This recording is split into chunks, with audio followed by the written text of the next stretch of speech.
এই নিয়ে চতুর্থ দিন সিজিও কমপ্লেক্সে ময়নাতদন্তকারী চিকিৎসক অপূর্ব বিশ্বাস সিবিআই আজ থেকে জিজ্ঞাসাবাদের জন্য ফের একবার ডেকে পাঠিয়েছে। দিনে দুবার ব্যবহার করো স্টপেজ ক্রিম আর নিজেকে রাখো এভারগ্রিন কেয়াশেক আরোমা থেরাপি স্টপেজ ক্রিম আর খুঁজে পাও নতুন আমিকে। সরাসরি আপনাদের নিয়ে যাব, আমাদের প্রতিনিধি আবির দত্ত রয়েছেন আমাদের সঙ্গে। আবির, রবিবার বেরিয়ে যে মন্তব্য করেছিলেন ডক্টর অপূর্ব বিশ্বাস, যেখানে তিনি প্রাক্তন কাউন্সিলরের দিকে অভিযোগের আঙুল তুলেছিলেন, তারপর একেবারে রাজনৈতিক মহলে তোলপাড় পড়ে গিয়েছে। আজকে ঢোকার সময় চতুর্থ দিন যখন তিনি ঢুকলেন সিজিও কমপ্লেক্সে, কিছু কি জানালেন? দেখো, আজকে ঢোকার সময় তিনি মুখ বন্ধই রেখেছিলেন, কোনো উত্তর দেননি প্রশ্নের। কিন্তু যেটা সিবিআই সূত্রে জানা যাচ্ছে যে গত দুবার তারা আদালতে যখন তাদের বক্তব্য রাখেন, বিশেষ করে নিম্ন আদালত শিয়ালদা কোর্টে, তখন দুবার তারা কিন্তু এই প্রসঙ্গ তাদের রিমান্ডের মাধ্যমে তারা জানিয়েছিলেন যে পরিবারের সদস্যরা দ্বিতীয়বারের জন্য ময়নাতদন্ত চেয়েছিল, কিন্তু দ্বিতীয়বারের জন্য ময়নাতদন্ত না করে দ্রুততার সাথে তার ময়নাতদন্ত করা হয়েছে এবং ময়নাতদন্তের পরে দ্রুততার সাথে ক্রিমিশন করা হয়েছে, অর্থাৎ শেষকৃত্য করা হয়েছে। এই জায়গাতেই বেশ কিছু প্রশ্নের উত্তর খুঁজছেন তদন্তকারীরা। প্রথম, যিনি এই ময়নাতদন্ত করেছিলেন, যে মেডিকেল বোর্ড গঠন করে, তিনি ডক্টর অপূর্ব বিশ্বাস। তাকে ইতিমধ্যে টানা 4 দিন, আজকে নিয়ে টানা 4 দিন তাকে জিজ্ঞাসাবাদ করা হচ্ছে। তার কাছ থেকে যে প্রশ্নের উত্তর তদন্তকারীরা খুঁজছেন যে তার ওপরে কোনো প্রেশার ছিল কিনা, বা তিনি যে মন্তব্য করেছেন, সম্প্রতি আমরা দেখেছি এই জিজ্ঞাসাবাদ পর্ব শেষ করার পরে তিনি ফেরার পথে, সেই ক্ষেত্রে তিনি যে মন্তব্য সেটা কোন পরিপ্রেক্ষিতে করেছেন, তাহলে কি কোনো চাপ ছিল, এই প্রশ্নের উত্তর তারা খুঁজছেন। দ্বিতীয়ত, পরিবারের সদস্যরা দ্বিতীয়বার ময়নাতদন্ত চাইছেন, কিন্তু ময়নাতদন্ত আর করা হলো না। সেই ক্ষেত্রে এই যে ময়নাতদন্ত যেটা হয়েছিল, সেই ক্ষেত্রেও কি কোনো তাড়াহুড়োর কোনো পরিস্থিতি তৈরি হয়েছিল, এই যে বিষয়গুলো, সেগুলো সম্পূর্ণভাবে পরিষ্কার হতে চান তদন্ত এগিয়ে নিয়ে যাওয়ার ক্ষেত্রে সিবিআইয়ের আধিকারিকেরা এবং কেন্দ্রীয় তদন্তকারী এজেন্সির আধিকারিকেরা। তারা আদালতে এই প্রসঙ্গ আগেও তুলেছিলেন যে পরিবারের সদস্যদের কনসার্ন কী ছিল এবং তারপরে কি করা হয়েছিল। এই পরিপ্রেক্ষিতে টানা 4 বার আজকে ডক্টর অপূর্ব বিশ্বাস ছাড়াও তাদেরকে যেমন ডাকা হয়েছে, আরও বেশ কয়েকবারের জন্য ডাকা হয়েছে এই মর্গের 2 জন কর্মীকে, অর্থাৎ যারা সেদিনকে উপস্থিত ছিলেন, তাদেরকেও জিজ্ঞাসাবাদ তারা করতে চান, তাদেরও বয়ান তারা নিতে চান জিজ্ঞাসাবাদের মাধ্যমে।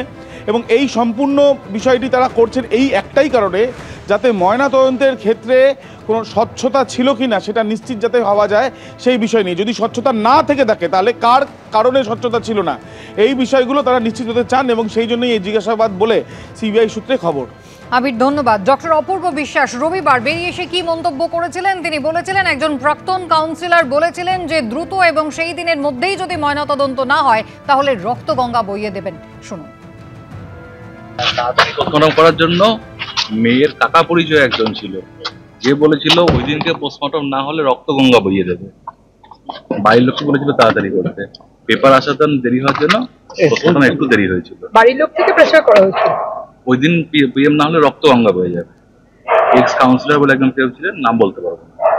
এক্স কাউন্সিলর বলেছিল? হ্যাঁ, ওনার বাড়ির বলেছিলেন, আমাকে বলেছিলেন, ওনার রিলেটিভ একজন কেউ, নট ব্লাড রিলেটেড, মেবি বাইরের কেউ, বাইরের লোক।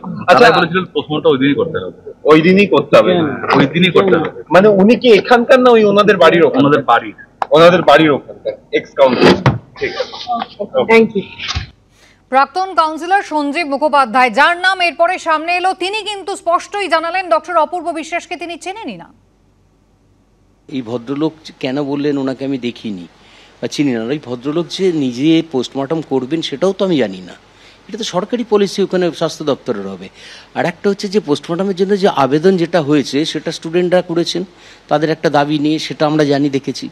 প্লাস ওখানে পুলিশের সর্বাধিকারীরা রয়েছেন, স্বাস্থ্য দপ্তরের পুরোটা আছে। কাজটা তো পোস্টমর্টম হবে কি হবে না, কখন হবে কি হবে, সেটা তাদের ইয়েতে এখতিয়ার বা দায়িত্বে ছিল। বাবা মায়ের সাথে কথা বলে 8 দফা একটা দাবি হলো, সেই দাবিতে এইভাবে হতে হবে, ম্যাজিস্ট্রেটকে আসতে হবে, এই সমস্ত সব করলো। তো ওরাই সব করলো, ওটা করার পর তারপরে নিয়ে গেল ট্রলি করে হচ্ছে মর্গে। এবার যখন নিচে মর্গে ট্রলি করে নিয়ে গেল, মর্গের ওখানে যে, তখন আমি ওর বাবাকে বললাম যে দেখো, আমরা তো এখনো এফআইআরটা পর্যন্ত করলাম না। ওর বাবাকে নিয়ে আমি তখন বেরিয়ে চলে আসলাম। বেরিয়ে এসে টালা থানাতে ওর বাবা ছিলেন, আরও ছিলেন 4-5 জন, যাই হোক। তা সেগুলোকে নিয়ে আমরা যখন এফআইআর করছি, লিখছি, দেরি হচ্ছে, ওইখান থেকে ফোন আসলো পোস্টমর্টম হয়ে গেছে। রবিবার থেকে একটানা 4 দিন ডক্টর অপূর্ব বিশ্বাস, যিনি ময়না তদন্তকারী 3 জন চিকিৎসকের যে দল তার দায়িত্বে ছিলেন, সেই ডক্টর অপূর্ব বিশ্বাসকে জিজ্ঞাসাবাদের জন্য আজ ফের সিবিআই ডেকে পাঠিয়েছে। সিজিও কমপ্লেক্সে তিনি এসেছেন এবং ময়না তদন্ত নিয়ে হাসপাতালের কর্মী সন্তোষ মল্লিককেও কিন্তু জিজ্ঞাসাবাদ প্রক্রিয়া শুরু হয়েছে। রবিবার ডক্টর অপূর্ব বিশ্বাস তিনি দাবি করেছিলেন মৃতের কাকা পরিচয় দিয়ে একজন, তিনি বলেছিলেন দ্রুত ময়না তদন্ত করতে, না হলে রক্তগঙ্গা বইয়ে দেবেন। যদিও তারপরে সামনে আসে প্রাক্তন কাউন্সিলর সঞ্জীব মুখোপাধ্যায়ের নাম, যিনি কিন্তু ডক্টর অপূর্ব বিশ্বাসকে চেনেন না, এমনকি তিনি যে ময়না তদন্ত করেছেন তাও জানতেন না, এমনটাই বললেন।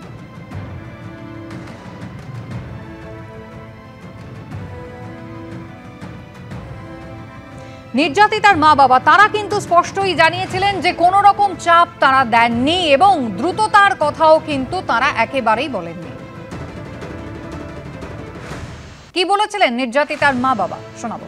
আমরা রেখে দিতে চেয়েছিলাম, আমরা দেহটা রেখে দিতে চেয়েছিলাম, কিন্তু যে কোনো এত প্রেশার আমাদের তৈরি করা হয়েছিল সেই সময়। আমরা টালা থানায় গেছিলাম, টালা থানার সামনে আমরা 1 ঘন্টার উপরে বসেছিলাম। 3 থেকে 400 পুলিশ আমাদের ঘিরে সেখানে একটা এমন পরিস্থিতি তৈরি করে আমরা বাধ্য হয়ে বাড়ি ফিরে যাই।